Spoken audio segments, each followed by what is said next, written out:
Good evening to all of you and welcome to all of you OCIS PCS चैनल। कैसे हैं आप लोग? होप सो सभी अच्छे होंगे, पढ़ाई भी बहुत बेहतर चल रही होगी। हम लोगों की ये हिस्ट्री की प्रीवियस ईयर्स क्वेश्चन की सीरीज चल रही है।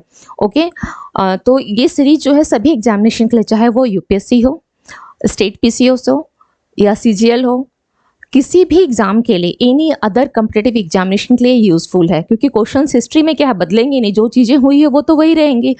एक चीज़ और है, आप में से कुछ स्टूडेंट्स को लगेगा कि UPSC में क्वेश्चंस रिपीट नहीं हुए हैं। इट्स ओके, रिपीट नहीं हुए हैं। इवन इस साल मॉडर्न इंडिया से भी क्वेश्चंस बहुत कम है, तो ये अनप्रेडिक्टेबल है। इसका मतलब ये नहीं कि हमें मॉडर्न इंडिया करके नहीं जाना है, क्योंकि UPSC का एक ट्रेंड रहता है कि वो कभी किसी सेक्शन को उठा लेता है। मतलब सेक्शन कहने का मतलब कभी किसी सेक्शन से क्वेश्चन आएगा, कभी इकोनॉमिक्स से क्वेश्चन अधिक होंगे, कभी ज्योग्राफी से होगा। तो ये एक तरह का एग्जाम का ट्रेंड है उसका। तो हमें क्या करना है, सिलेबस में तो सभी पढ़ना है, तो हमें ये ऐसा नहीं करना है कि अगर इस साल क्वेश्चन का पैटर्न ऐसा था तो हमें कुछ छोड़ करके जाना है कि नहीं, नेक्स्ट ईयर इस साल को देखते हुए नहीं, जो हमारे सिलेबस में सबको कवर करना है।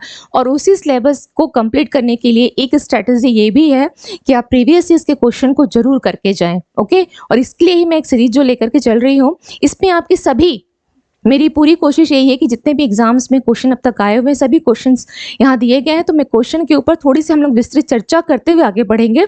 तो ये क्या होगा ना कि ये थोड़ा सा कुछ उसका जो एक बोल सकते हैं एक क्वेश्चन है, उसके ऊपर अगर हम लोग थोड़ा विस्तृत चर्चा कर लेंगे तो हमारे पास क्या होगा, थोड़ी सी हमारे पास एक वन काइंड ऑफ नॉलेज जो है उस क्वेश्चन के ऊपर की। हो सकता है अगली बार सेम ये क्वेश्चन ना पूछे, लेकिन अगर इसके इर्द गिर्द पूछता है तो उसको हम अच्छे से कर ले जाएंगे, है ना। तो स्टार्ट करते हैं, देखते हैं आज की सीरीज का फर्स्ट क्वेश्चन क्या है। फर्स्ट क्वेश्चन है, निम्नलिखित कथनों पर विचार कीजिए। ओके, कथन क्या है? फर्स्ट, रॉबर्ट क्लाइव बंगाल के प्रथम गवर्नर जनरल थे। ओके, सेकंड है, विलियम बेंटिक भारत के प्रथम गवर्नर जनरल थे। ओके, उपयुक्त कथनों में से कौन सा सही है? हमें अब पूछा कौन सा सही है। सबसे पहले क्या करना है, जो न्यू कमर स्टूडेंट है उनके लिए बता रही हूँ कि वो ये ध्यान नहीं दे पाते कि सही पूछा है या सही नहीं पूछा है। जो न्यू कमर, जो फर्स्ट टाइम एग्जाम के लिए प्रिपेयर हो रहे हैं या तैयारी जो स्टार्ट की है, उनके लिए स्पेशली सही को सबसे पहले क्वेश्चन में इसे जरूर आप अंडरलाइन कीजिएगा, सही है या सही नहीं पूछा है। फर्स्ट थिंग, क्वेश्चन करने का तरीका। अब हमें देखना है स्टेटमेंट को कि रॉबर्ट क्लाइव बंगाल के प्रथम गवर्नर जनरल थे। तो ये स्टेटमेंट जो है आपका फर्स्ट रॉन्ग है, फर्स्ट स्टेटमेंट रॉन्ग है। सेकंड स्टेटमेंट क्या है, विलियम बेंटिक भारत के प्रथम गवर्नर जनरल थे, ये स्टेटमेंट आपका राइट है, ये स्टेटमेंट सही है। तो आंसर हमारा हो जाएगा केवल 2। अब हम इसके ऊपर थोड़ा विस्तृत चर्चा करते हैं।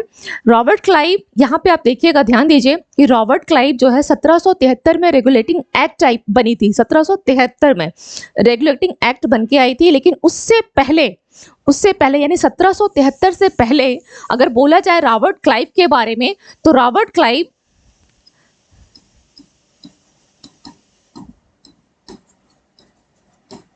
एक्ट जब बन के आया, एक्ट तो बाद में बन के आई, तो रॉबर्ट क्लाइव क्या होंगे? रॉबर्ट क्लाइव केवल बंगाल के गवर्नर थे, बंगाल के गवर्नर थे ये। ओके, गवर्नर, जनरल जो वर्ड है, जनरल जो वर्ड है वो नहीं, तो बंगाल के गवर्नर थे। ओके, कब? 1773 से पहले एक्ट बन गई। 1773 में क्या हो गया साहब? 1773 में एक्ट बन गई, रेगुलेटिंग एक्ट आ गई, और इस एक्ट के द्वारा ऐसा प्रावधान किया गया कि अब तक क्या थी, कंपनी जो थी, जो ब्रिटिश ईस्ट इंडिया कंपनी थी, वो अपने तरीके से यहाँ पर क्या कर रही थी, जैसे 57 में ही आकर के, प्लासी के युद्ध से ही आकर के अपना वो बंगाल में स्थापना उसका शुरू हो गया था। फिर 64 में बक्सर का युद्ध हुआ तो वो पूरी तरीके से बैठ गई वहां पे, बैठना इन द सेंस हड़प ली। ठीक है, तो उसने अपना ही एक नियम चला लिया था, अपना नियम, जैसे बंगाल में द्वैत शासन चला हुआ था, है ना। तो ये उनकी कंपनी की पॉलिसी थी, ये क्या थी, कंपनी की पॉलिसी रही। लेकिन जब 73 में एक्ट बना, एक्ट क्यों बनाया गया, तो ब्रिटिश संसद को लगा कि नहीं, कंपनी जो अपनी पॉलिसी चला रही है, इसकी जगह हम लोगों को क्या करना है, एक प्रावधान लेके आना है जो ब्रिटिश कंपनी के ऊपर भी कंट्रोल कर सके। ओके, ब्रिटिश जो कंपनी है, ईस्ट इंडिया कंपनी, उसके ऊपर कंट्रोल कर सके। और इसी के तहत क्या किया गया था, एक तो कंपनी को कंट्रोल करे, और दूसरा कि भारत की जो शासन व्यवस्था है उस पर ब्रिटिश संसद के द्वारा वो चलाई जानी चाहिए। इसी के तहत, इसी एक्ट के तहत ही, जो प्रावधान के तहत, वारेन हेस्टिंग्स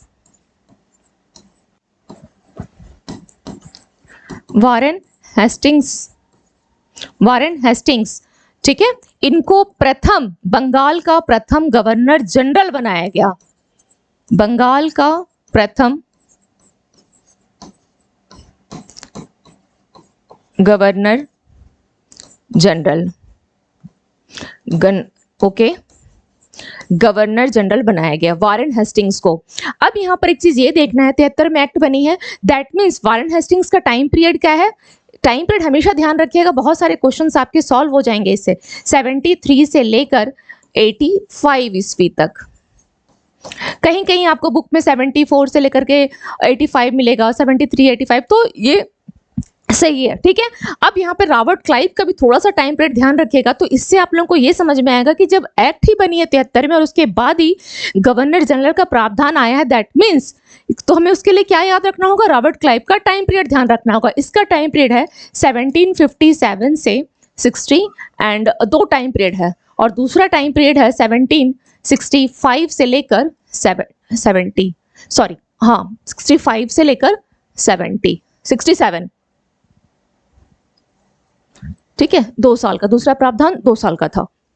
तो ये हो गई आपकी रॉबर्ट क्लाइव को लेकर के। अब यहाँ पे दिया है विलियम बेंटिक भारत के प्रथम गवर्नर जनरल। हाँ, इसके साथ एक चीज और ध्यान रखिएगा, जो वारेन हेस्टिंग्स हैं ये बंगाल का प्रथम गवर्नर जनरल थे, और इसके साथ ही साथ बम्बई और मद्रास का भी जो गवर्नर जनरल इन्हीं को बनाया गया था। इसके अंडर में और कौन सा था? इसके साथ बंगाल के अंडर में और कौन सा था? Bombay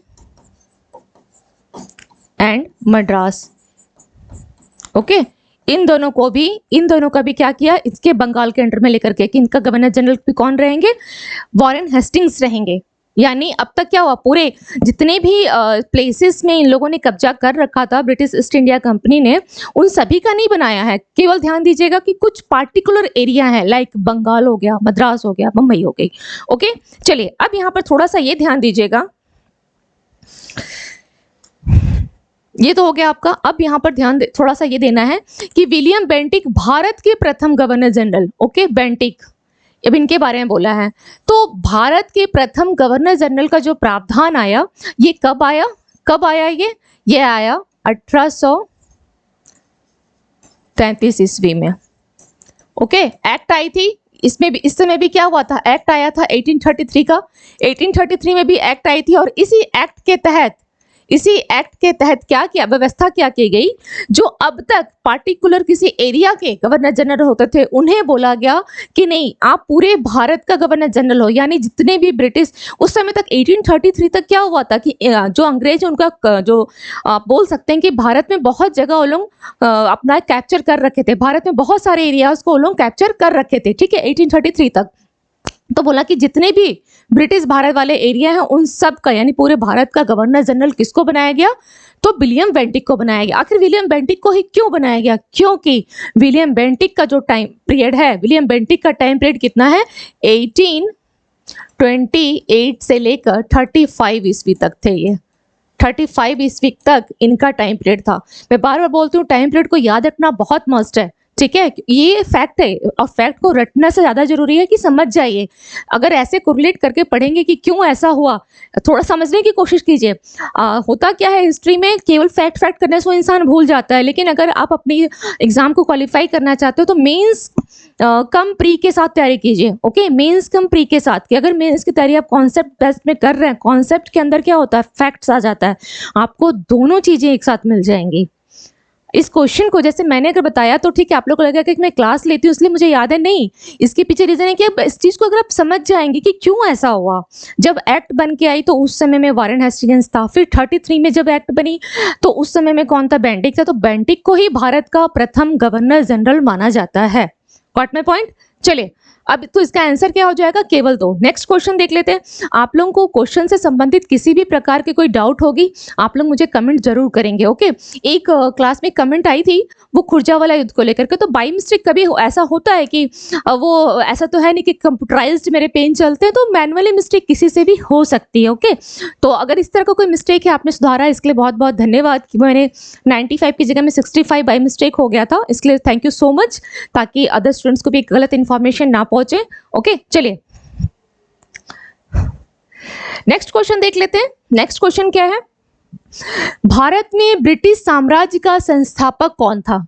okay, option A C Sleeman, B Lord Minto, option C Lord Clive, option D Lord Mayo, option E उपयुक्त में से कोई नहीं और उपयुक्त में से एक से अधिक। तो इसमें हमें क्या देखना है, इसमें हमें करना क्या है कि राइट आंसर कौन, संस्थापक कौन है ब्रिटिश साम्राज्य का, आपके हिसाब से कौन होना चाहिए, ब्रिटिश साम्राज्य का संस्थापक कौन होना चाहिए, बैटरी डाउन, नो ठीक है, ब्रिटिश साम्राज्य का संस्थापक कौन होना चाहिए आपके हिसाब से, क्लाइव होना चाहिए ब्रिटिश साम्राज्य का संस्थापक पूछा है। क्यों? क्योंकि 1757 में क्या हुआ था, 1757 में प्लासी युद्ध हुआ और ब्रिटिश साम्राज्य का क्या हो गया, ब्रिटिश साम्राज्य का आराम से रास्ता खुल गया। तो ये देन किसकी थी, ये देन किसकी है, क्लाइव की है, क्लाइव की है। मैं अगेन आपसे बोलूंगी कि अगर क्लाइव का अगर पूछा जाए, इसलिए मैं बोलती हूँ कि क्लास को अगर आप लोग लाइव क्लास ले लेंगे तो ज़्यादा बेहतर आप लोगों के लिए होगा। सपोज जैसे मैंने अभी फिर से क्लाइव के बारे में पूछा, इतनी बार क्लास में पूछ लूँगी कि आपको याद हो जाएगा।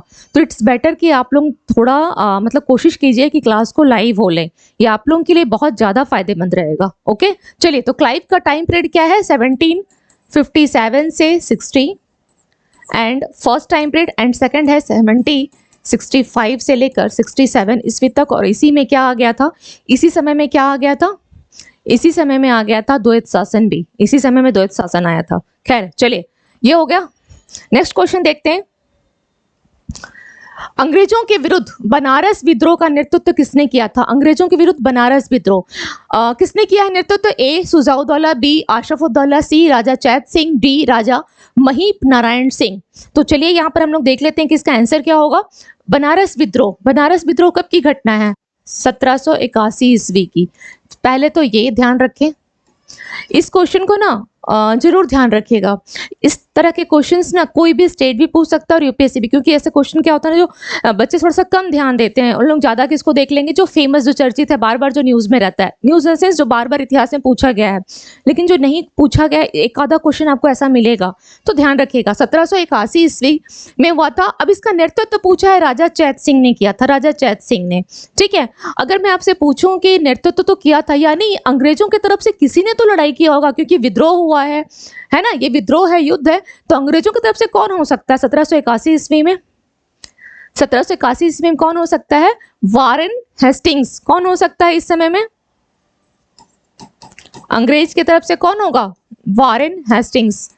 इसकी कहानी थोड़ा ध्यान रखिएगा, हाँ इसकी कहानी, इसमें आपने एक ईयर देखा, इसमें आपने एक ईयर यहाँ पर देखा है 1781, मैं क्लास में बताई हूँ प्रीवियस क्लास में। अच्छा, आप लोगों को ये याद है कि 1781 में और भी कोई घटना है जिसको आप जोड़ सकते हैं, कुछ और हुआ था। ये तो चलो नॉर्थ इंडिया, बनारस की बात है, नॉर्थ इंडिया की बात है, साउथ में कुछ हुआ हो 1781 या 1780 या 1782, कुछ ऐसे आसपास क्या हुआ था, मराठा के साथ युद्ध चल रहा था, है ना, जो आंग्ल मैसूर युद्ध चल रहा था, है ना।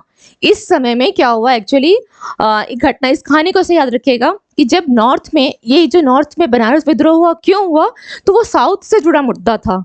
होता क्या है कि 1780 में 80 से लेकर के 84 ईस्वी तक होता क्या है, द्वितीय आंग्ल मैसूर युद्ध होता है। ओके, सेकंड आंग्ल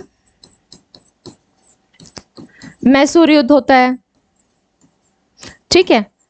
अब चूंकि इस युद्ध में, ये आंग्ल मैसूर युद्ध चल रहा है, 80 में ही स्टार्ट हो गया है, तो इन लोगों को क्या जरूरत क्या पड़ती है, इन लोगों को मतलब किसको, अंग्रेजों को जरूरत पड़ती है कि या हमें थोड़ा सा यहाँ से राजस्व मिल जाता, रेवेन्यू मिल जाता, ठीक है। कहाँ से, बनारस से, नॉर्थ से। साउथ में तो ऑलरेडी माहौल खराब है, तो ये लोग चाहते हैं कि नॉर्थ से थोड़ा हम लोगों को मिल जाता, क्या क्या, रेवेन्यू मिल जाए, थोड़ा सैनिक भी मिल जाए, जो कि देने के लिए चैत सिंह जो थे वो समर्थ इतना नहीं थे, असमर्थ थे, ठीक है। तो इसी का जो एक वन काइंड ऑफ बोल सकते हैं कि ये लालच था, जो वारेन हेस्टिंग्स का ये लालच के कारण ही क्या हो गया, विद्रोह हो गया, कि वहां की जनता ने विद्रोह कर दिया, जिसका नेतृत्व करता कौन थे, राजा चैत सिंह थे। Got my point. चलिए नेक्स्ट क्वेश्चन है, कलकत्ता में एसेटिक सोसाइटी के स्थापना के समय बंगाल का गवर्नर जनरल कौन था। स्थापना के समय बंगाल का गवर्नर जनरल कौन था, यानी आपको उस गवर्नर जनरल का टाइम पीरियड पता होना चाहिए। और दूसरा चीज क्या पता होना चाहिए कि एस्थेटिक सोसाइटी की स्थापना का भी ईयर पता होना चाहिए। तो क्वेश्चन दोनों में से अगर कोई भी एक याद है तो आपका आंसर क्या आराम से कर लेंगे। ऑप्शन दिया है Lord Cornwallis, B Lord Warren Hastings, C Lord Wellesley and D Lord Bentinck. तो आप अगर बहुत बेहतर अपना इंप्रूवमेंट चाहते हैं तो जितनी बार आप इसको ईस्वी को मेंशन करेंगे, जितनी बार आप क्वेश्चन में ईस्वी को लिखेंगे, आपको उतनी टाइम क्या होगा, ये याद हो जाएगा, रिवीजन होता चला जाएगा। तो चलिए, प्रैक्टिस मैक्स मैन परफेक्ट इसलिए बोला गया है ना। तो कलकत्ता में aesthetic society, just a minute, हाँ, कलकत्ता में एस्थेटिक सोसाइटी जो है इसकी स्थापना कब हुई थी, 1784 ईस्वी में। ठीक है। अब पूछा है कि उस समय में बंगाल का गवर्नर जनरल कौन था। तो 84 में, यानी गवर्नर जनरल कौन होगा, टाइम पीरियड कितना है, वारेन हेस्टिंग्स का टाइम पीरियड क्या है, 73 to 85 ईस्वी। Which one is the right answer, B is the right answer, Lord Warren Hastings. Okay, अब हम लोग थोड़ा दूसरा भी देख लेते हैं, लॉर्ड कॉर्नवालिस का भी टाइम पीरियड देख लेते हैं। लॉर्ड कॉर्नवालिस का भी टाइम पीरियड देखते हैं कि क्या है। कॉर्नवालिस के भी टाइम पीरियड को देख लीजिए, 1786 to 93। Okay, Lord Wellesley 1798 to 1805 and Lord Bentinck 1828 to 35। पूरे गवर्नर जनरल का या उस समय में हुए जो भी घटनाएं हुई, जो भी इतिहास में है, अगर उसको आप रटना सोचेंगे, इट्स इम्पॉसिबल, डेफिनेटली भूलेंगे। और एग्जाम में केवल आपको हिस्ट्री के क्वेश्चन सॉल्व नहीं करने होते हैं, एवरी सेगमेंट से क्वेश्चंस आते हैं, एवरी सेक्शन से क्वेश्चंस होते हैं। हिस्ट्री भी करना है, ज्योग्राफी भी करना है, पॉलिटी भी करना है, सबका प्रेशर उतना ही रहता है। तो उसके लिए मेहनत इस तरीके से करें। अभी लाइव होने की कोशिश कीजिएगा, ठीक है, इसका ज़्यादा बेनिफिट मिल जाएगा। चलिए, तो ये हो गई आपकी, तो आंसर हमारा क्या हो गया, वारेन हेस्टिंग्स। नेक्स्ट क्वेश्चन देखते हैं। सुरक्षा प्रकोष्ठ की नीति संबंधित है वारेन हेस्टिंग्स से, लॉर्ड डलहौजी से, हेनरी लॉरेंस से एंड लॉर्ड हेस्टिंग्स से। ओके, सुरक्षा प्रकोष्ठ क्या बोला है, सुरक्षा प्रकोष्ठ देख लेते हैं। सुरक्षा प्रकोष्ठ या घेरे की नीति, ठीक है, घेरे की नीति, सुरक्षा प्रकोष्ठ या घेरे की नीति। सबसे पहले इस चीज को समझें कि ये था क्या। घेरे की नीति है, आपको ये डर है कि आप पे कोई खतरा है, ठीक है, आपके ऊपर ये डर है, या आप किसी बिल्डिंग में रह रहे हैं, आपको लग रहा है कि फर्स्ट फ्लोर में, आप सेकंड फ्लोर में हैं और आपको लग रहा है कि आपके जान को खतरा है, ठीक है, या आपके उस फ्लोर में कुछ ऐसी कुछ घटनाएं होने वाली हैं, आपको हमेशा डर लगा रहता है कि कहीं कुछ बात हो ना जाए। आप क्या करेंगे, फर्स्ट फ्लोर, थर्ड फ्लोर, सबसे क्या बना के रखेंगे कि नहीं, कुछ ऐसा माहौल तैयार करके रखेंगे, सबके साथ मिलकर रहेंगे कि नहीं, हमें क्या प्रकोष्ठ, चारों तरफ से क्या हो जाए, सुरक्षा मिल जाए। ओके, कभी कभी आप देखते हैं, अगर किसी को थोड़ा भी लगता है कि सपोज कोई ट्रेन में अगर लगता है कि कहीं कुछ मुद्दा, कुछ मारपीट की संभावनाएं हैं, तो होता क्या है, लगता है जिसे जो मार करने वाला व्यक्ति है वो बीच में आके खड़ा हो जाता है कि पब्लिक है ना चारों तरफ से, मुझे बचा ले जाएगी। या मार खाता हुआ इंसान जनरली क्या होगा, बीच में घुस जाएगा कि चारों तरफ से पब्लिक उसे बचाएगी। तो एक एग्जांपल दे रही हूँ, समझने का कोशिश कीजिएगा कि सुरक्षा प्रकोष्ठ या घेरे, वर्ड से समझ जाइए, घेरे, घेरे की नीति, घेरे मतलब चारों तरफ से घेरा। तो जब अंग्रेज यहाँ थे, मतलब ये सबसे, हाँ, इसमें एक चीज ध्यान रखिए, वारेन हेस्टिंग्स के टाइम की बात है। हो क्या रहा था, ऑलरेडी क्या हो रहा था कि मैसूर के साथ 73, 80, जो 84 तक मैसूर से तो शुरू हो गया था। तो वारेन हेस्टिंग्स को लगता था कि नहीं, ये सेफ हम नहीं है। दूसरा चीज क्या है कि फ्रांस के विरुद्ध इन लोगों को ऑलरेडी पहले से ही था, इनके आपस में ही था। अगर यहाँ की बात छोड़ भी दी जाए, भारत के उस समय अगर हम छोड़ भी जाएं, तो फ्रांस के साथ इनका ऑलरेडी चल रहा था खटपट। तो इनको लगा कि उसी समय क्या हुआ कि जो नेपोलियन है, ठीक है, वो बढ़ता हुआ आगे आ रहा था। तो बढ़ते बढ़ते कहाँ तक आया, वो मिस्र को पार कर गया, सीरिया को पार कर गया। अब मिस्र और सीरिया को पार किया है तो जाहिर सी बात है कि वो भारत में आएगा। भारत में आएगा तो उसकी शक्ति को देख करके ये लोग खुद घबरा गए, ठीक है। जो अंग्रेज यहाँ थे वो घबरा गए कि नहीं, वो तो मतलब जिस तरीके से आ रहा है तो ये खुद ही घबरा गए। तो इनको लगा कि नहीं, हमें कुछ ना कुछ करना होगा यहाँ पे। इसलिए उन लोगों ने क्या किया, सुरक्षा प्रकोष्ठ की नीति को लाया कि यहाँ पर क्या करेंगे, हम अपना सेना रखेंगे। और सफाई में क्या पेश किया कि नहीं नहीं, हम तो आपकी सुरक्षा के लिए हैं, ठीक है। यहाँ के जो राजा थे इनको क्या बोला, हम आपकी सुरक्षा के लिए हैं, आप हमारी सेना को अपने अंडर में रखोगे, लेकिन खर्चा आप दोगे। बट उसको रेगुलेट कैसे करना है वो हम करेंगे, खर्चा आपका लगेगा। समझ में आ रहा है? सुरक्षा प्रकोष्ठ की जो नीति या घेरे की नीति लाई गई थी, ये इसका एक आप बोल सकते हैं कि बफर स्टेट वाला जो कॉन्सेप्ट था ना, ये सब एक ही है, इनका केवल स्वरूप बदलता चला गया। जैसे वेलेजली, अगर यहाँ पे एक चीज और ध्यान रखें, अगर यहाँ पर, चलिए यहाँ तो वारेन हेस्टिंग्स इसका आंसर है, लेकिन अगर यहाँ पर वेलेजली भी होता आंसर में, अगर ऑप्शन में वेलेजली होता तो आपका ऑप्शन, और अगर बिहार में पूछ ले, वेलेजली नाम दे और बिहार में पूछ ले, तो ऑप्शन क्या होगा, ई होगा, एक से अधिक, क्योंकि इसमें क्या है, दोनों का रोल है। वारेन हेस्टिंग्स के समय स्टार्ट हुआ था, वेलेजली ने इसको क्या किया और इम्प्लीमेंट कर दिया।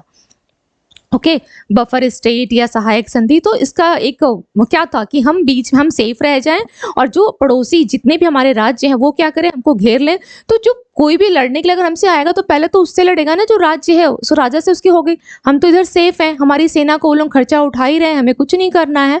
तो ये इनकी थी सुरक्षा प्रकोष्ठ, सुरक्षा लेकिन किसकी, अपनी, ना कि भारतीयों की नहीं करना चाह रहे थे, सुरक्षा अपनी करना चाह रहे थे, फ्रांस वालों से बचना चाह रहे थे। अगर कोई भारत में सपोज जैसे कि कोई युद्ध या विद्रोह हो रहा है तो उनसे बचना, अपनी सुरक्षा ये लोग कर रहे थे, अपने लिए घेरे की नीति बना रहे थे, ना कि भारतीयों के लिए। ओके, चलिए, तो यही सुरक्षा प्रकोष्ठ या घेरे की नीति वारेन हेस्टिंग्स के द्वारा ये चलाया गया था। इसमें लॉर्ड डलहौजी का कोई रोल नहीं है, हेलेन लॉरेंस, इसका आंसर ही आपका होगा वारेन हेस्टिंग्स होगा। चलिए, हाँ, एक चीज आप यहाँ देख रहे हैं, यहाँ वारेन हेस्टिंग्स है और यहाँ लॉर्ड हेस्टिंग्स है, तो हेस्टिंग्स भी दो हैं। हो सकता है जो ओल्ड स्टूडेंट्स हैं उन्हें इसकी जानकारी हो, बट न्यू स्टूडेंट्स जो होंगे उनके लिए बता देती हूँ, हेस्टिंग्स भी दो हैं। ओके, एक का टाइम पीरियड है 1773 से लेकर 85 ईस्वी तक। ओके, और लॉर्ड हेस्टिंग्स जो है इनका टाइम पीरियड है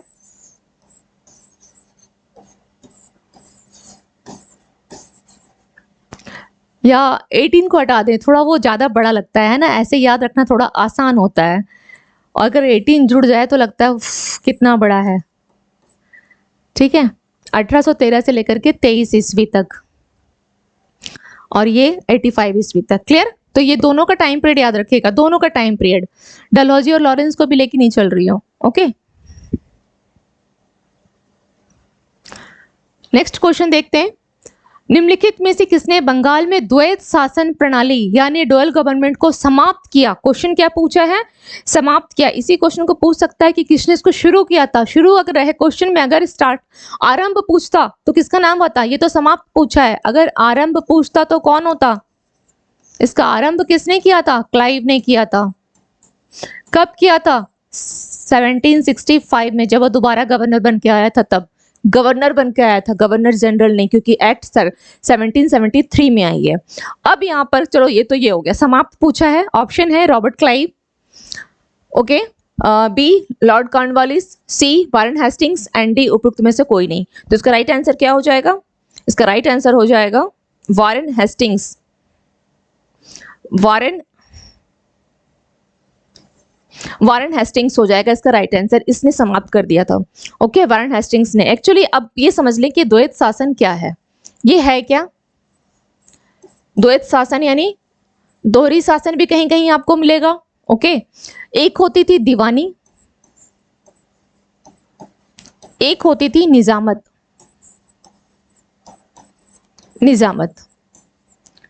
ठीक है, अब दीवानी जो है, दीवानी यानी कंपनी के पास, इसके जो भी शासन है इसका मालिक कौन होता था, कंपनी होता था। ठीक है, एंड निजामत का मालिक कौन होता था, निजाम। आप इस तरीके से आई थिंक वो याद रखना थोड़ा आसान हो जाएगा, इस तरीके से याद रखना थोड़ा सा आसान हो जाएगा कि निजामत का कौन है और दीवानी का कौन मालिक होता था। तो इसकी कंपनी हो गई यानी ईस्ट इंडिया कंपनी, और इसके यहाँ के राजा निजाम वगैरह इसके निजामत के हो गए।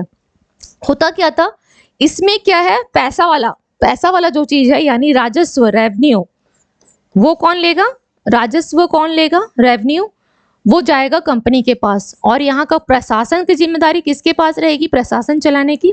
भाई तुम पैसा पूरा ले जाओगे, है ना, तो मेरे पास तो कुछ कर नहीं आ रहा है, रेवेन्यू नहीं आ रहा है, सब कुछ तुम्हारे पास जा रहा है यानी कंपनी के पास जा रहा है, तो फिर हम लोग कैसे शासन चलाएंगे, है ना, बिना, क्योंकि दोनों एक दूसरे के क्या है, पूरक है, तो कैसे चलाएंगे। और कंपनी क्या करने आई थी, यहाँ का प्रबंधन करने नहीं आई थी, वो तो अपने फायदे के लिए आई थी, है ना, ईस्ट इंडिया कंपनी। तो हर जगह वो क्या देखती थी कि ऐसा क्या किया जाए जो बस हमारा फायदा, लूट सको सो लूट लो। इसका क्या था, लूट सको सो लूट लो। तो इसने क्या किया, तुम्हारा प्रशासन जैसे चलाना है चलाओ भैया, हमें तो रेवेन्यू चाहिए। इसने ये वाला पार्ट यानी दीवानी वाला जो सेक्शन था वो अपने पास ले ली, ठीक है। और इतना ही नहीं, अब डायरेक्ट लेने के लिए जाएगी तो जनता तो इनको ऐसे देगी नहीं, तो इन्होंने क्या किया, बंगाल में क्वेश्चन पूछता है, जो दीवानी थी बंगाल की, यानी आप उसको बोल सकते हैं एक बंगाल की दीवानी, ठीक है, यानी दीवानी में उप दीवान लिख सकते हैं आप इसे, दीवानी में उप दीवान कर ले। इसी जगह 2 उप दीवान भी किए गए थे, ठीक है, 2 उप दीवान यानी जिसे आप बोल सकते हैं डिप्यूटी दीवान, ठीक है, डिप्यूटी दीवान। तो बंगाल में किसको किया गया था, मोहम्मद रजा खां। ये क्वेश्चन पूछता है एग्जाम में, मैंने इसलिए लिख दिया है। एंड बिहार में किसको किया गया था, राजा सिताब राय, ठीक है। ये शायद मुझे लग रहा है कुछ ज़्यादा लेंदी ना हो जाए, आप लोग को समझने में दिक्कत तो नहीं होनी चाहिए, अगर होगी तो आप लोग इसे यहाँ स्किप कर दीजिएगा, ठीक है।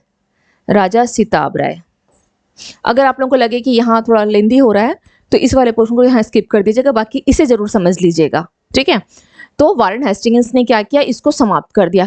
ऑर्डर कहाँ से आया था, मैंने बार बार कहा है कि एक्ट बनी है 73 में, रेगुलेटिंग एक्ट बनी और वहां से ऑर्डर आया कि इसको समाप्त करो, ठीक है। तो वारेन हेस्टिंग्स ने क्या किया, इसको समाप्त कर दिया और फिर से पहले की तरह ही शासन चलने लगा कि राजा ही चलाएगा। और फिर बाकी ठीक है, इनका अपना जो लूटने वाला चक्कर है वो तो चल ही रहा था, लेकिन इससे क्या होता था, डायरेक्ट नजर में आ जाते, तो बोला कि नहीं इसको हटाओ।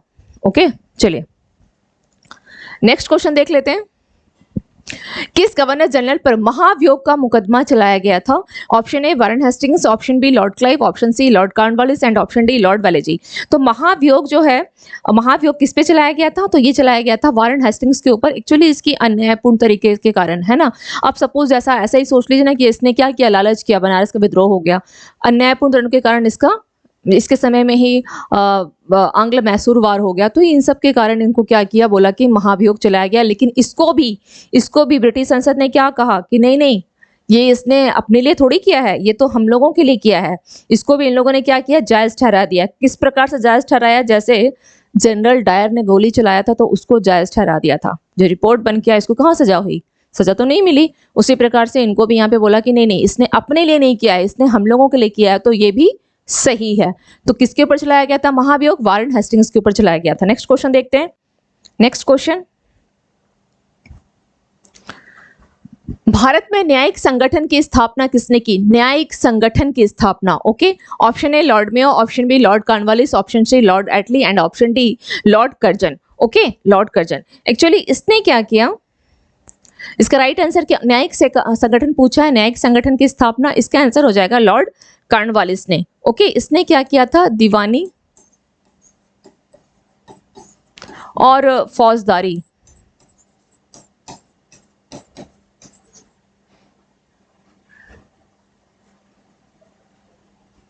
दीवानी प्लस फौजदारी, इन दोनों को क्या किया, एक कर दिया, ठीक है। दीवानी फौजदारी को बोला कि जो न्याय प्रदान करने की जो शक्ति होगी उसके लिए इन दोनों के लिए क्या किया, एक नई व्यवस्था लेकर के आया, एक नई प्रकार की व्यवस्था लेकर के आया। नई व्यवस्था, ठीक है। और इस नई व्यवस्था का अगर हम ऐसे देखा जाएगा तो इसको आरंभ किसने किया था? आरंभ अगर हम बोल सकते हैं कि इसको वारेन हेस्टिंग्स ने किया था, ठीक है, लेकिन केवल कॉर्नवालिस ने इसको और मजबूती दी थी। तो बोल सकते हैं कि जो न्यायिक संगठन की स्थापना किसने की थी? तो लॉर्ड कॉर्नवालिस ने किया है, ठीक है। और इसी समय में इसने नई व्यवस्था में क्या था? कॉर्नवालिस संहिता ले आया, कॉर्नवालिस संहिता लेके आ गया था। नई व्यवस्था में इसने क्या किया? कॉर्नवालिस संहिता, जिसे कोड भी बोला जाता है, कॉर्नवालिस कोड। कब लेकर के आया? 1793 में। ये क्वेश्चन पूछता है, इसलिए पूछ लेता है आपसे, ठीक है, कि इसको एक मतलब ऐसा नहीं है, एक सुचारू रूप से ढंग से व्यवस्थित तरीके से चलाने के लिए इसने बोला कि नहीं, एक कोड लेके आते हैं, कोड। ओके, चलिए, ठीक है। और इसी के तहत इसने क्या किया? जो शक्तियों का पृथकीकरण। ओके, यहाँ पे एक लाइन आप लिख लीजिए, थोड़ा सा और सही रहेगा, ये इंपॉर्टेंट भी है। शक्तियों के पृथक्करण, ये कॉन्सेप्ट में जाएगा। ओके, कॉन्सेप्ट पूछ सकता है ऐसा, सिद्धांत पर जोर दिया। शक्तियों का पृथक्करण यानी क्या किया? शक्तियों का पृथक्करण का मतलब है जैसे किस मामले को दीवानी में रखा जाए और किस मामले को फौजदारी में रखा जाए, ठीक है। तो इसने उसको एक किस सिद्धांत पे, इस सिद्धांत पे जोर दिया कि एक अलग अलग दृष्टिकोण अपनाने के लिए इसने बोला था। तो शक्तियों का पृथक्करण के सिद्धांत पर इसने जोर दिया। और इसी के तहत क्या हुआ था? इसी सिद्धांत के तहत क्या हुआ था? इसी सिद्धांत के तहत इसको लिख सकते हैं, इसके तहत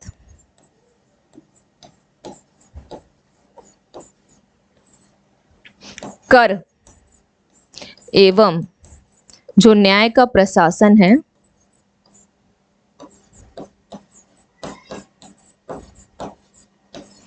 अलग कर दिया गया, अलग कर दिया गया। और तभी से आज तक आप लोग देख रहे हैं, आज तक आप लोग देखते हैं हमारे यहाँ अभी तक क्या है? दीवानी मामला होता है, फौजदारी मामला होता है। तो शक्तियों का पृथक्करण यानी वह क्या था? जो डुअल गवर्नमेंट थी उसने क्या किया था? दीवानी को और निजामत को, निजामत क्या करती थी? प्रशासन वाला पार्ट था, दीवानी रेवेन्यू वाला पार्ट था, ठीक है। तो दोनों अलग अलग थी। जब द्वैत शासन समाप्त हो गया, कब समाप्त हुआ? 72 में समाप्त हो गया, ठीक है। किसने 73 में समाप्त हुआ, वारेन हेस्टिंग्स के टाइम पे समाप्त हो गया, वो आया और समाप्त हो गया। तो अब कैसे चलना चाहिए? तो इन लोगों ने क्या किया, यानी वारेन हेस्टिंग्स ने क्या किया था, क्योंकि ऑर्डर तो ऊपर से आया था, ब्रिटिश संसद ऑर्डर दे रही थी, तो इसने बोला कि नहीं, मतलब उसने आरंभ किया, लेकिन इतना क्लियरिटी नहीं थी उस समय में। एक बोल सकते हैं ना कि शासन का जो इस तरह से क्लियरिटी की दीवानी फौजदारी कुछ अलग अलग, हम किसी चीज को स्टार्ट करते हैं तो होता है कि थोड़ा टाइम लगता है उसमें, है ना, थोड़ा उसको स्टैब्लिश अच्छे से में टाइम लगता है।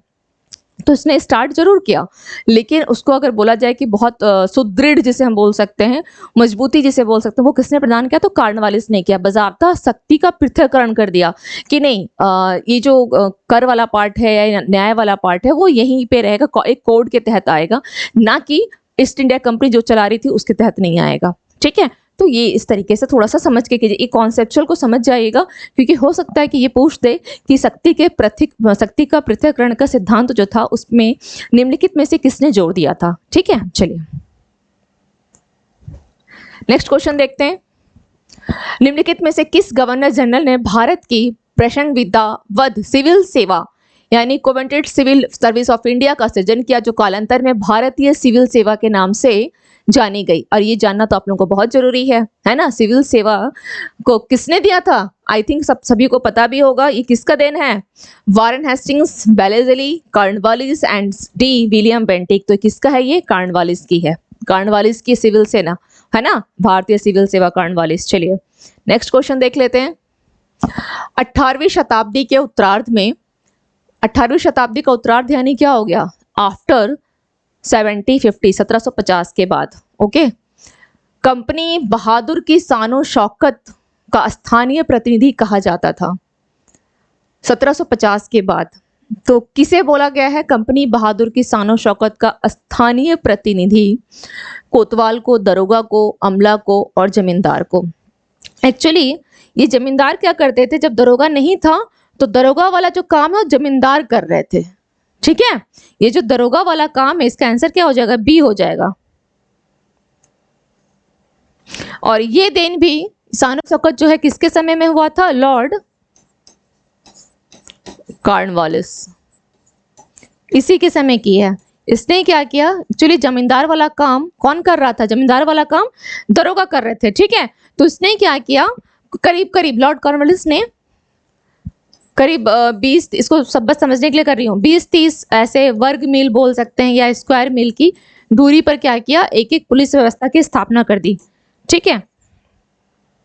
क्या किया? थाना वगैरह स्थापित कर दिया, 20 से 30 वर्ग मील पर थाना वगैरह स्थापित कर दिया, ठीक है। थाना स्थापित कर दिया, इसको लिखना नहीं समझना है, केवल थाना स्थापित कर दिया। और उसके बाद इसने क्या किया, बोला कि दरोगा नामक जो पुलिस अधिकारी था उसको नियुक्त कर दिया। इससे पहले, दरोगा से पहले यही काम कौन कर रहा था?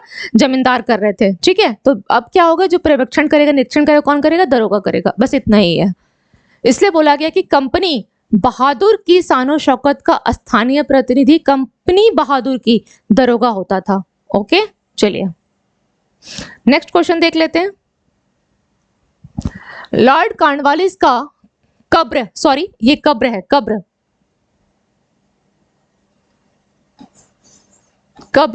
कहाँ स्थित है? लॉर्ड कॉर्नवालिस का कब्र कहाँ स्थित है? गाजीपुर, बलिया, वाराणसी, गोरखपुर। तो कहाँ है कब्र? कहाँ है? गाजीपुर में, गाजीपुर में है, गाजीपुर में, ठीक है। 1805 में डेथ हुई थी कॉर्नवालिस, 1805 में। इनकी भी टाइम पीरियड मैंने आपको बताया ना, इनका टाइम पीरियड कब है? 1786 से 93। एंड दूसरा टाइम पीरियड याद रखिएगा, दूसरा टाइम पीरियड इनका है जुलाई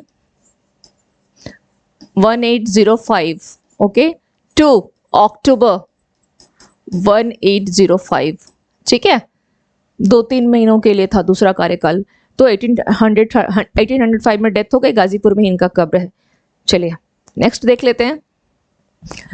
लॉर्ड वेलेजली द्वारा लागू की गई सहायक संधि। तो सबसे पहला यहाँ पे हमें क्या मिल गया? सबसे पहला हमें क्या मिला? लॉर्ड वेलेजली, लॉर्ड वेलेजली द्वारा लागू की गई सहायक संधि। तो फर्स्ट तो यही स्टेटमेंट हो गया। सेकंड स्टेटमेंट, लॉर्ड वेलेजली का टाइम पीरियड सबसे पहले लिख लें, क्या है? 18 to 1805, और इन्हीं के बाद यानी 2-3 महीने के लिए कॉर्नवालिस आए थे। तो खैर 1798 से लेकर के 1805, 2 पॉइंट यहाँ मिल गए। के बारे में कौन सा कथन जो है वो अब क्या पूछ रहा है? लागू नहीं होता है, लागू नहीं होता है। सवाल ये है, दूसरों के खर्च पर एक बड़ी सेना बनाए रखना लागू होता है कि नहीं होता है? मैंने अभी काफी कुछ बताया। भारत के नेपोलियन के खतरे से सुरक्षित रखना, ओके। कंपनी के लिए एक नियत आय का प्रबंधन करना, एंड फोर्थ, भारतीय रियासतों के ऊपर ब्रिटिश सर्वोच्चता स्थापित करना। तो अब कौन सा एक है जो सहायक संधि को लेकर के लागू नहीं होता है? सहायक संधि हो, बफर स्टेट हो, घेरे की नीति हो, या सुरक्षा प्रकोष्ठ की नीति, सबके मीनिंग एक है, मतलब सबका अर्थ जो देखेंगे तो एक ही निकलता है। क्लियर? तो मैंने आपको बताया अभी, तो स्टेटमेंट के हिसाब से दूसरों के खर्च पे एक बड़ी सेना बनाए रखना, ये तो इस नीति में है, सहायक नीति में है, ये तो है।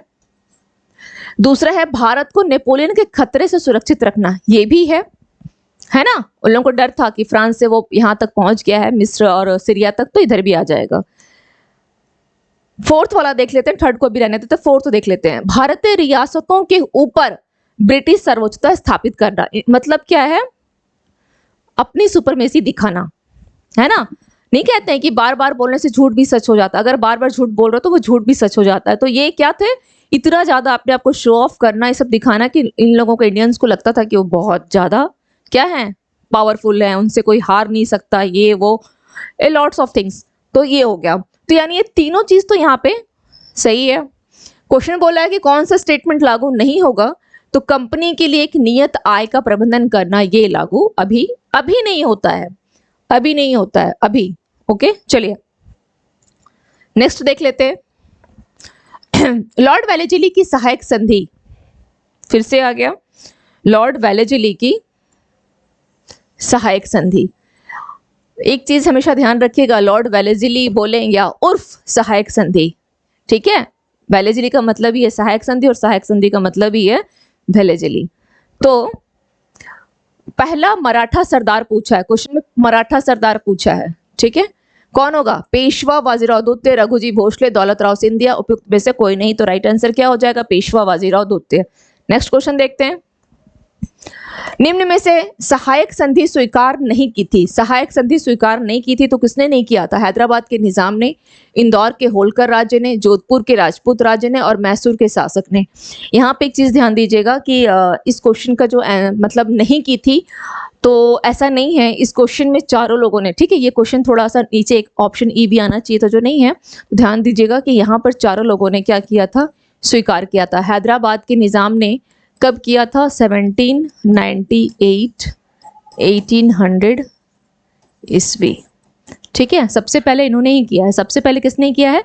तो इन्होंने ही किया है। ओके, अगर हम बात करें जोधपुर के राजपूत राज्य, मैसूर के शासक की अगर बात करते हैं मैसूर की, तो 1799 है, ठीक है। यहाँ पे तंजौर नहीं दिया है, फिर भी मैं लिख देती हूँ तंजौर और मैसूर सेम टाइम में इन लोगों ने, सेम टाइम में, ठीक है, इनका भी 1799 है जो सहायक संधि को स्वीकार कर लिया था।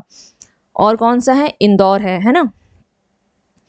तो इंदौर ने किया है 1818 ईस्वी में इंदौर ने किया है। ओके, चलिए।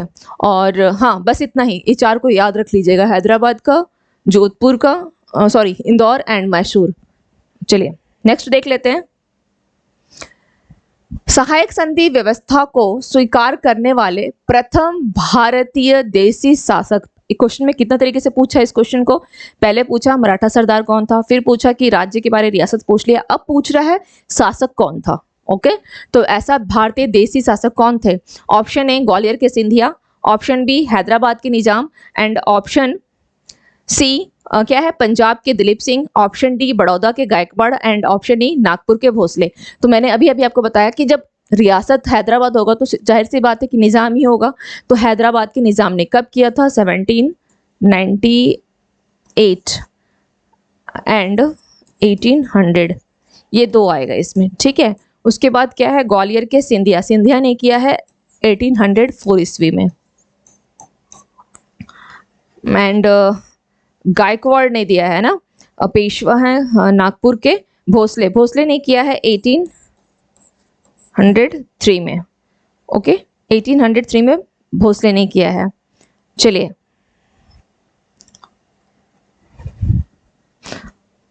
नेक्स्ट देख लेते हैं। ईस्ट इंडिया कंपनी का राजपूत राज्यों से सहायक संधि करने का मुख्य उद्देश्य क्या था? राजपूत राज्यों से क्यों करना चाहती थी सहायक संधि? ऑप्शन ए है क्षत्रियों के विरुद्ध सैनिक सहायता प्राप्त करना, ऑप्शन बी मराठा पिंडारी आक्रमण से इन राज्यों की सुरक्षा, इन राज्यों की सुरक्षा यानी राजपूत राज्यों की सुरक्षा, जो कि इम्पॉसिबल है। ये तो यहाँ का, इनको यहाँ से कोई मतलब ही नहीं था। इन राज्यों की सुरक्षा, इसको तो सबसे पहले काट दो भैया, ये बिल्कुल गलत है, काटो इसे, इन राज्यों की सुरक्षा। और क्या है कि राज के रूप में धन प्राप्त करना, अंग्रेजों की प्रभु सत्ता स्थापित करना, ये हो सकता है, या फर्स्ट वाला भी हो सकता है। तो ईस्ट इंडिया कंपनी का राजपूत राज्यों से सहायक संधि करने का मुख्य उद्देश्य क्या था? सहायक संधि करने का मुख्य उद्देश्य पूछा है। तो उस समय में सहायक संधि जो थी, पहले अपने आप को बचाओ, जान बचे तो लाखों उपाय, है ना। जब ये लोग सब बच के रह जाएंगे तो इन लोगों को तो आराम से हैंडल कर लेंगे, तो जान बचे तो लाखों उपाय। तो पहला इनका था सहायक संधि से कहीं भी देगा तो देख लीजिएगा कि अपनी सुरक्षा, अपनी सुरक्षा किस रूप में? शत्रुओं के विरुद्ध सैनिक सहायता प्राप्त करना। Option A is the right answer. Okay, जान बचेगा तब तो हम धन लेंगे, लेके क्या करेंगे? और जान, पहले जान रह जाएगा तो प्रभु सत्ता भी हम स्थापित कर लेंगे, लेकिन पहले फ्रांसीसियों को हटाओ। चलो नेक्स्ट है, निम्नलिखित युग्मों में से कौन सा सही सुमेलित क्या बोल रहा है? नहीं है, नहीं बोला है, नहीं बोल रहा है। बक्सर का युद्ध बिल्कुल सही। सहायक संधि देखते हैं, भारत में ईस्ट इंडिया कंपनी का एकाधिकार समाप्त कर दिया गया था, ठीक है, ये समाप्त हो गया था 1833 के एक्ट में।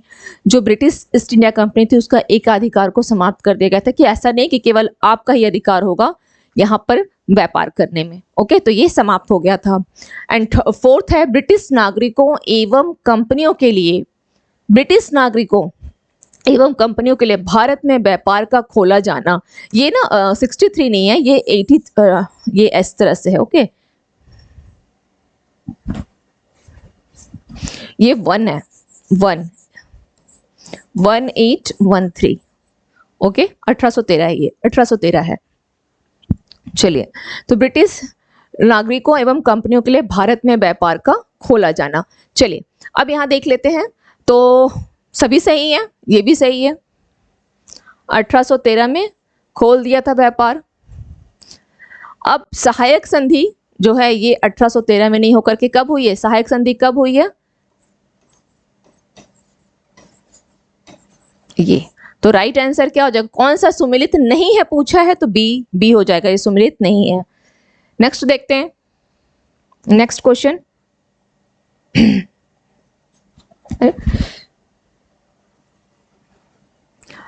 आंग्ल नेपाल युद्ध, ओके, जिसके शासन काल में हुआ था। फर्स्ट ये देखना है ये हुआ कब था, तभी तो पता चलेगा कि उस समय गवर्नर जनरल कौन था। तो ये है, किसके शासन काल में हुआ था? Lord Cornwallis. देख लेते हैं कौन होगा आंसर। कॉर्नवालिस का time period 1786 to 93। Okay. Lord Hastings 1813 to 23। Lord Wellesley 1798 to 1805 and Warren Hastings 1773 to 85। अब इनके बीच में कौन ऐसा शासक आ रहा है आंग्ल नेपाल युद्ध के समय में?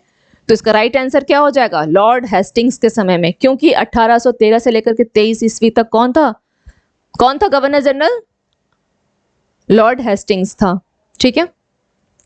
अब यहां पर आंग्ल नेपाल युद्ध में एक चीज याद रखिएगा कि संगोली की संधि हुई थी। संगोली की संधि, ठीक है, ये इंपॉर्टेंट है। संगोली की संधि हुई थी। कब हुई थी संगोली की संधि?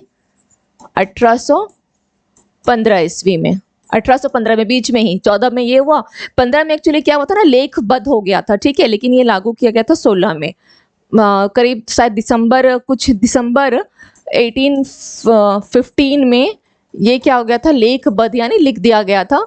बट इसको लागू किया गया था, इसको जो लागू हुआ था ये मार्च में लागू हुआ था, 1816 में लागू हुआ था। तो ये युद्ध का जो है टाइम पीरियड यही है। ठीक है, ऐसा ना हो कि आप लोग को लगे कि संधि तो बीच में हो गई थी फिर 16 तक युद्ध क्यों चलता रहा, तो ये मैंने क्लियर कर दिया है। अब आ गई संगोली की संधि। ये सुगोली नहीं होता, ये संगोली होता है। ओके, चलिए ठीक है, कोई बात नहीं। संगोली की संधि कब हुई है मैंने अभी बताया। ऑप्शन क्या होगा? D is the right answer, 1815 ईस्वी में। नेक्स्ट देख लेते हैं, निम्नलिखित में से कौन सा युग्म सही सुमेलित नहीं है? कौन सा नहीं पूछा है क्वेश्चन में, क्या है? सही सुमेलित नहीं पूछा है। नहीं में क्या हो जाएगा? हेक्टर मुनरो बक्सर के युद्ध, सही है। लॉर्ड हेस्टिंग्स आंग्ल नेपाल युद्ध, ये भी सही है। लॉर्ड वेलेस्ली चतुर्थ आंग्ल मैसूर युद्ध, चतुर्थ यानी कब हुआ था? 1799 में, और उस समय कौन था? लॉर्ड वेलेस्ली था, ये भी सही है। लॉर्ड कॉर्नवालिस तृतीय आंग्ल मराठा युद्ध, जो ये तृतीय आंग्ल मराठा युद्ध है ये हुआ है इस टाइम पे। तो एक बार गेस करके बताइए कि यहाँ पर किसका नाम हो सकता है। इन चारों में कोई ऐसा है जिसका नाम यहाँ हो सकता है? हाँ है। कौन है? लॉर्ड हेस्टिंग्स है। कौन है? लॉर्ड हेस्टिंग्स के टाइम पे हुआ था। ये गलत है। ओके, इसका आंसर तो ये हो जाएगा, क्योंकि पूछा है सुमिलित नहीं है, तो आंसर ये होगा। यहाँ पर कौन है? Lord Hastings. Previous year questions को बिल्कुल 100% करके जाइएगा, वो एक भी क्वेश्चन मिस्टेक नहीं होना चाहिए, ऐसा कोई भी क्वेश्चन आता है तो। तथा कथित कुशासन के आधार पर किस गवर्नर जनरल ने मैसूर राज्य के प्रशासन को ले लिया था? ओके, किसका पूछ रहा है? मैसूर राज्य का, मैसूर को पूछ रहा है। और किसके आधार पर? कुशासन के आधार पर।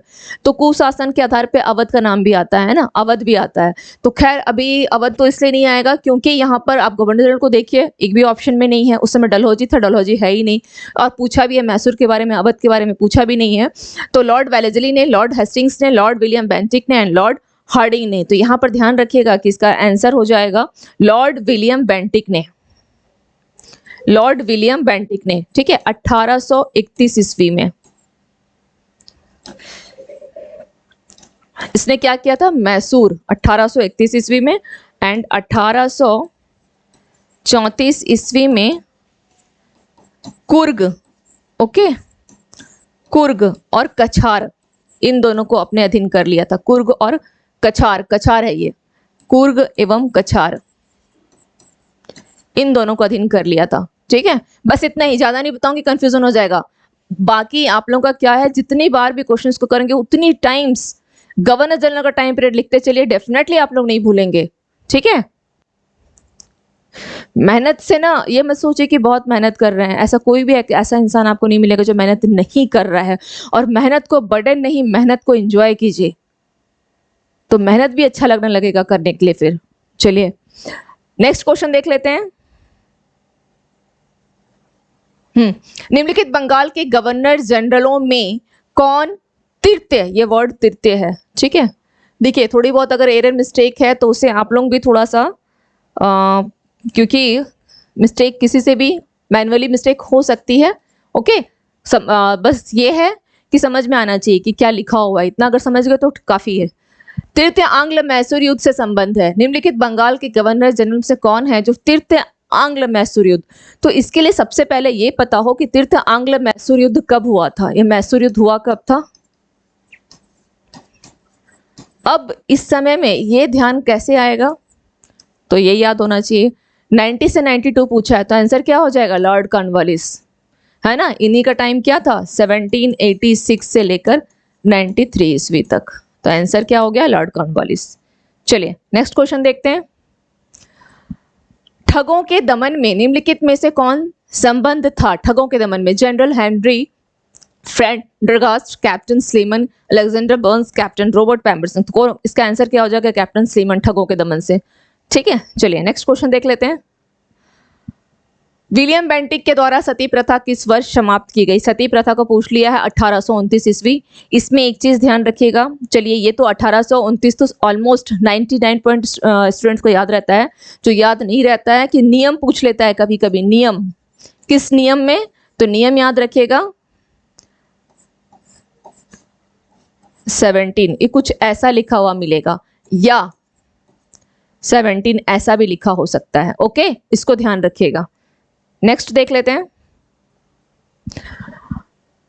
इनमें से किस वर्ष बंगाल से दासों के निर्यात को रोक दिया गया था, बंगाल से दासों के निर्यात को, 1764, 1789, 1858, 1868, तो उसका राइट आंसर हो जाएगा 1789। नेक्स्ट क्वेश्चन देख लेते हैं, and this one is the last question. Okay, Lord Dalhousie द्वारा अवध का अंग्रेजी राज्य में विलय किस रीति से हुआ था। आ गया, कुछ देर पहले हम लोगों ने क्या किया था, मैसूर को पढ़ा था कुशासन के आधार पे, अभी अवध को लेकर के पूछा है, तो लॉर्ड डलहौजी द्वारा, तो क्या होगा इसका राइट आंसर। ये भी क्या है, कुप्रशासन का ही, इस पे भी कुप्रशासन का आरोप लगाया था। कब लगाया था, डलहौजी का टाइम पीरियड 1848 से 56 ईस्वी।